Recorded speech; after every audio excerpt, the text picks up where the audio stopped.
Yo, I know I would go to fuck crazy. This your boy Atreyu, and we're back with another reaction video. Today we are comparing the most painful deaths in fucking theme slash amusement park. Bro, I would lose my shit, bro. Like, where's your yeah?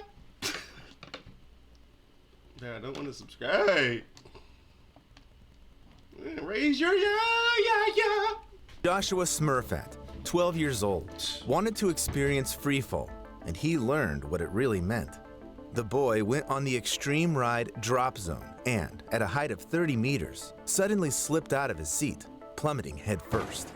Joshua's mother saw her son hit the concrete ride platform with tremendous force. God damn. It was a horrific tragedy, but at least he didn't suffer if you believe the pain scale based on scientific research.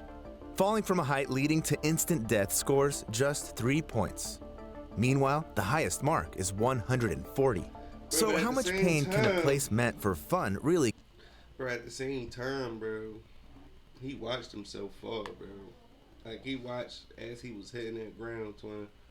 I don't know, gang. I feel like that'd hurt more than really feeling that shit. Cause.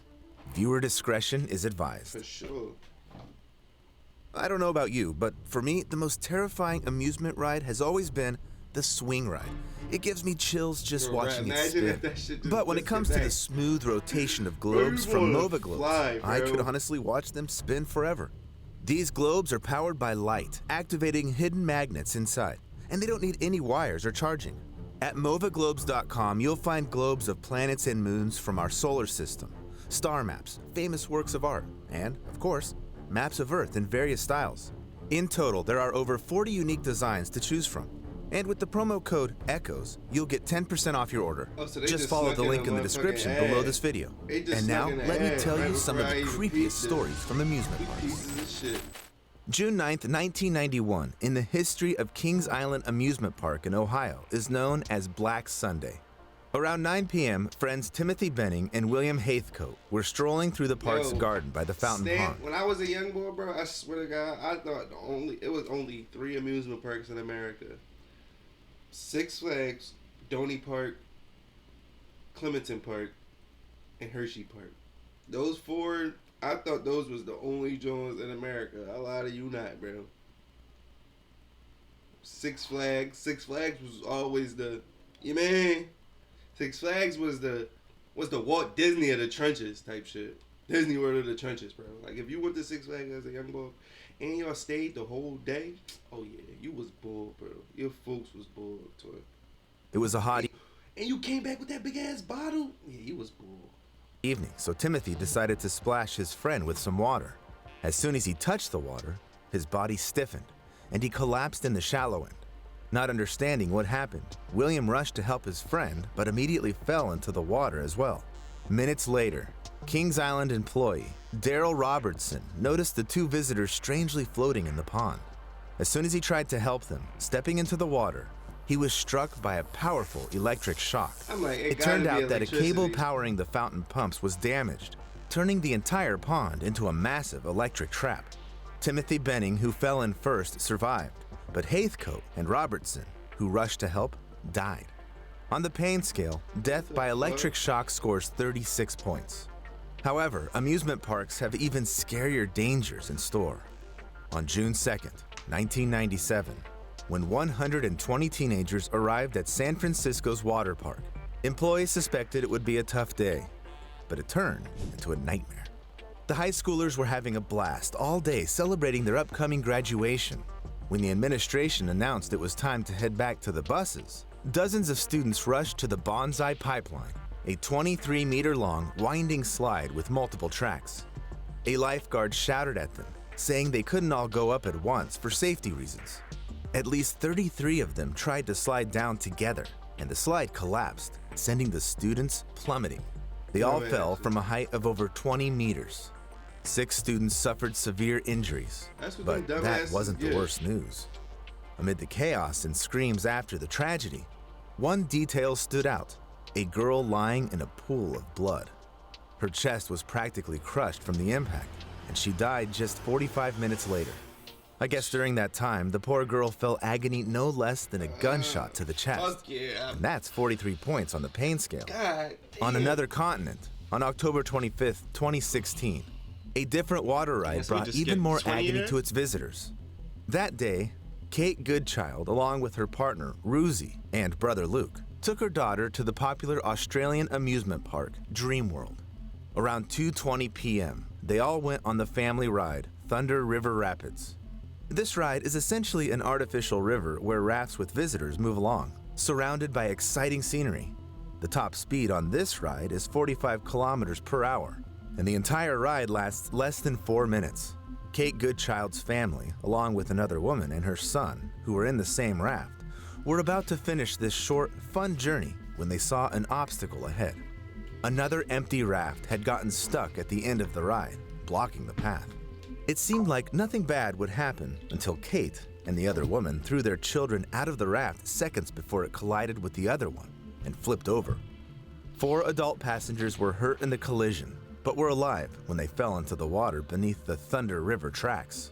Park staff immediately called rescuers, stopped the ride, and started draining the water. While they were trying to drain out the artificial river, the 2 children screamed hysterically, watching their mothers slowly die. When the rescuers finally reached the trapped raft passengers, they could only confirm their deaths.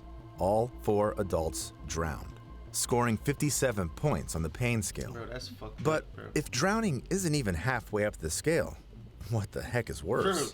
Bro, shit. On January 3rd, 1984, 48-year-old Dolly Young and her 5 friends visited California's Disneyland. Of course, they didn't miss the Matterhorn bobsleds, a legendary ride of that time.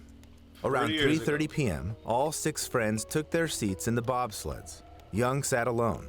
The bobsled sped down 2 tracks that ran parallel for most of the ride. But just a few minutes into the journey, Young, for some unknown reason, couldn't hold on and fell onto the tracks. People riding the parallel tracks saw the frightened woman trying to stand up when the unthinkable happened. Another bobsled came around the corner. The family inside thought there was a dummy on the tracks, yet seconds later, the father screamed at his daughters to close their eyes as their sled ran over Dolly Young. What the fuck? The bobsled got stuck on top of her body, How the and fuck only did she then fall? did a special system alert the operator that something had gone terribly wrong. The worker stopped the ride, and when he came to check, he saw a horrifying scene. The bobsled wheels had run over the woman's body, decapitating her. Young passed away almost instantly on the spot. Bro, that's just like That oh almost my was likely goodness. enough to feel pain, scoring 77 points. 77? Yet there's something Take off far your worse fucking on nugget? this scale, Oh, no. just as in the history You of would think that amusement shit is parks. a fucking being. On September 22nd, 2000, 6-year-old Nicholas and 4-year-old Brandon Zucker were the happiest kids in the world because their family was at Disneyland. For the younger boy, a huge Disney fan, it was the best day of his life. The Zuckers spent the entire day having fun in the park, and after 10 p.m., they decided to go on the Roger Rabbit cartoon spin one last time. These were individual yellow taxis designed for 2 passengers that zoomed through the tunnels with vibrant decorations, spinning 360 degrees. But the Zucker brothers didn't want to be separated, so they both sat in the taxi with their mother, while their father and grandmother took the seats in the cab behind them. The kids enjoyed the ride for just a few minutes before disaster struck. When their mother leaned over to pick something up from the bottom of the taxi, Brandon fell out of the cab. Bro, Seconds later, his father fuck do saw his people keep 4-year-old falling out of son these pulled jokes, bro? under the taxi's wheels. The man immediately rushed to help, yet he couldn't stop the ride or lift the car. It kept moving forward, dragging Brandon for about 3 meters before stopping. His family was in shock, but his father managed to call for help. Although Disneyland claimed the ride operators responded immediately, it was actually park visitors who rushed to help the child. Moreover, the ride staff forbade them from entering the tunnel. Fortunately, police and firefighters arrived quickly and used a jack to free the boy, though he wasn't breathing. Rescuers performed CPR until paramedics took over. Miraculously, doctors managed to restore Brandon's pulse, though he had experienced clinical death, couldn't breathe on his own, and his body started turning blue from lack of oxygen. Brandon went through an ordeal similar to being buried alive, where the body desperately needs air but can't inhale due to immense pressure on the chest. Being buried alive scores 90 points on the pain scale. Still, Brandon's suffering didn't end there. He sustained irreversible brain damage and can no longer walk or talk. Despite his and his family's efforts, Brandon passed away at age 13. Yet his tragedy wasn't the only one Disneyland would like to erase from history. On July 8, 1974. Check out the newest strength equipment at Planet Fitness. We're trying new machines. Debbie Stone, a college student, was incredibly happy as she headed to work, planning to get engaged. She worked as a hostess on the new popular show America Sings at Disneyland. This show featured individual musical numbers performed on rotating stages. To change scenes, the walls on the left side moved toward each other and closed, separating one stage from another. 6 such stages rotated in turn, with the hostess greeting the audience at the start of the show and bidding them farewell at the end. That evening, Debbie Stone had this role. Around 10:30 p.m., as the previous show was ending and the stages were changing positions, a visitor heard a chilling scream. It was clear this wasn't part of the show, so ride operators rushed to the theater and saw a horrifying scene. Debbie Stone had been crushed between the walls of 2 stages. I think after such a tragedy, most bones in the body would be broken and internal organs damaged. On the pain scale, this would be almost identical to being caught alive in a meat grinder, scoring 96 points. We're almost at the last maximum point on this scale, but there are still 2 terrifying stops along the way I want to tell you about. The star attraction of Luna Park, Sydney in the 1970s was the Ghost Train. There was always a massive line for it. So it's no surprise that brothers Craig and Damian Godson decided to use their last tickets on this ride late in the evening.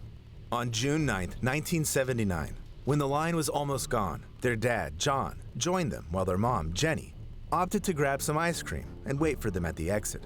Little did she know, this decision would be fateful. Around 35 passengers boarded the Ghost Train that night. They all set off into dark tunnels, filled with eerie decorations and special effects. That day, the smell of smoke and a creepily realistic fire in the fireplace added to the atmosphere. 4 13-year-olds were especially thrilled by the scares. Unlike their 12-year-old friend, Jason, the ride operator pulled Jason out of the car just before it entered the tunnel. The kid protested, but a moment later realized he'd been saved from a real-life nightmare. Right then, black clouds of smoke appeared at both ends of the tunnel. At first, the riders thought the smoke was part of the special effects, as was the small fire from the blaze. When they realized what was happening, they started jumping out of the cars and running. By around 10:30 p.m., the ride was completely engulfed in flames. Jenny Godson, wringing her hands, hoped to see her husband and sons escape the trap. Jason Holman stood nearby, looking out for his friends. Unfortunately, they all got lost in the dark tunnels meant to scare them and burned alive. On the pain scale, death by fire rates about 101 points. But you know what I'm going to say next. Theme park visitors have endured events more painful than any mentioned so far. Teenager Caitlin Lassiter spent a hot June day in 2007 at the Six Flags Kentucky Kingdom with her friends. There, they had a ride similar to the one Joshua Smurfat fell from, which I mentioned at the beginning. Superman, Tower of Power, stood 54 meters tall and reached speeds of 67 kilometers per hour. The essence was the same, lifting people in seats up and then dropping them down, braking just before hitting the ground. Caitlin and her friend enjoyed their first ride on Superman, Tower of Power, and surprisingly, decided to go again since there was no line. However, the second ride turned into a catastrophe. As the seats rose just 6 meters, a terrible noise and sound like a whip crack was heard near the ride. In the next second, a cable fell on the girls, wrapping around Caitlin's torso and neck. The teens screamed, yet the seats kept rising. Only when smoke appeared near the tower and the air filled with the acrid smell of burning did people around panic. It took the operator 10 more seconds to hit the emergency stop button, but it was too late. The seats with passengers plummeted downward. Caitlin managed to remove the cable from her neck and torso. Still, it wrapped around her legs, and within seconds, it severed both her feet above the ankles. Doctors miraculously saved not just the girl, but also her right leg. Despite this, she effectively endured the traumatic amputation of both legs, scoring 110 points on the pain scale. But if losing both limbs and even your head isn't the worst on this scale, what hits a record 140 points? Unfortunately, this was felt firsthand by an 11-year-old girl. On March 7, 2016, Elizabeth Gilreath visited a festival in Omaha, Nebraska with her family. Of course, the rides were what fascinated her the most. Among them was the centrifuge ride called Royal Crown, which Elizabeth eagerly rode with other kids. Soon, the fun turned into a nightmare. Elizabeth slipped from her seat, and her long hair got caught in the ride's mechanism. These torturous moments lasted for several minutes until Elizabeth fell to the floor of the centrifuge. A bystander rushed to help, but first had to stop the ride with her bare hands, as it kept spinning even after being turned off. When she reached Elizabeth, she realized the girl had been scalped. Skinning alive is considered one of the most horrific forms of torture, scoring a record-breaking 140 on the pain scale. I'll add here that Elizabeth survived, and doctors managed to partially save the skin on her head. Now, she's learning to embrace her new self. Okay, good shit. I wish none of these disasters had happened.